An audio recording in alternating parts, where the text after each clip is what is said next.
Hi everybody, Justin Thomas here for Ohio Sports Gazette, doing your MACtion recap here for Week 4. Had a lot of good games across the conference, including two conference matchups that both proved to be fairly interesting. Let's first dive into it here with some scores. So Middle Tennessee was a 24-13 winner over Bowling Green. Toledo went down to Miami, hung with them for a while, but the Hurricanes ultimately won, the 14th ranked team in the nation, 52-30. Louisville, number 19 in the country, handled Kent State 42-3. Troy edged out Akron 22-17. Western Michigan, no trouble with Wagner, 49-14 winners in that one. Buffalo getting a big win at home, 34-31 over Florida Atlantic. And then Western Kentucky winning 33-21 over Ball State. So those were those non-conference games. Um, I did overall fairly well in the picks, 7-2. We'll get to that in just a moment. The two MAC games that we had, the conference games, Ohio on the road to Eastern Michigan. I said it was going to be a good one. Eastern Michigan has been improved a lot since the days that I was at Bowling Green. Ohio obviously has been a MAC East contender for quite some time. In the end, Ohio, the Bobcats, pull out the 27-20 double overtime win. So it was definitely a good contest, finishing in Ypsilanti, as the Bobcats are able to get the 27-20 win and improve to 1-0 on the season. Eastern Michigan now is 0-1 in the conference. Ohio 3-1 overall, I should say. Eastern Michigan 2-1 overall, but Ohio now has that big 1-0 victory in the MAC play. The other big game was the Miami Redhawks going up to Mount Pleasant to take on the Central Michigan Chippewas, and this one actually I thought was going to be really close. Turns out the Redhawks had a lot of probably a lot of anger fuming in them from how they let that game slip away against Cincinnati 2 weeks ago. So the Redhawks went on the road, had a 28-14 lead at the half, and then nothing really happened in the second half. They finished off with a field goal there to win 31-14. So a very big win there for the Redhawks. They're now 1-0 in the conference, 2-2 overall in the season. Central Michigan 2-2 in the season, but 0-1 now in conference play. So overall, we had two big conference games, Miami and Ohio, both coming away the victors in there. So they're both 1-0 in those games.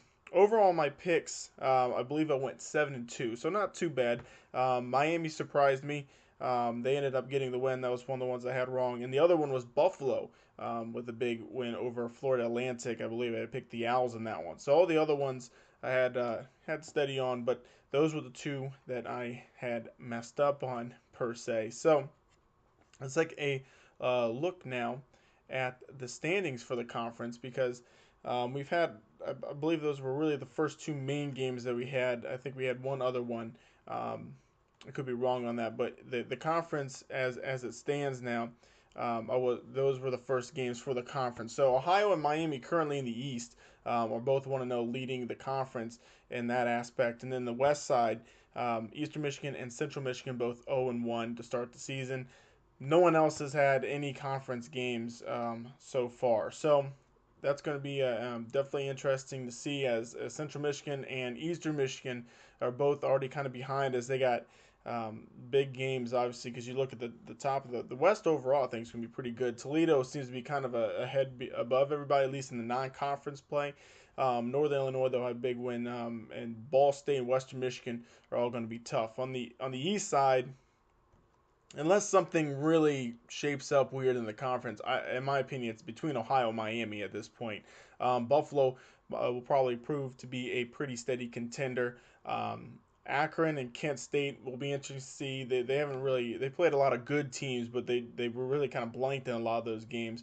Bowling Green is kind of a mystery to me. I feel like some of those games they've just not been in. But they have been playing. I think they got routed by Middle Tennessee last year. So this year on the road, only losing by 11 might be a sign. I think the Falcons last year had an abysmal start to the season, but then towards the end of the season ended up picking up some wins. So it'll be interesting to see. But in my opinion, in the East, I think it's really going to come down to Ohio and Miami. I think those two are the ones that it's going to be one of those two more than likely to represent the East up in Detroit. For the West, at this point, I still think the favorite Toledo is still the favorite. The Rockets have been very good so far in the early goings of the season, but the West is very interesting. Obviously, Northern Illinois has had everyone's number for the most part for the last so many odd seasons. Obviously, Western Michigan last year finally knocked out the Huskies to get to the MAC championship, but I think it's going to be at this point right now. It's a kind of a two-horse race in the East. Maybe at least one horse for the West above the rest, but the other ones are nipping on its heels there. Once again, this has been the MAC recap here, the MACtion recap show. So look for the preview coming up for Week 5 as we really dive into conference play. It's going to get really interesting here in the Mid-American Conference.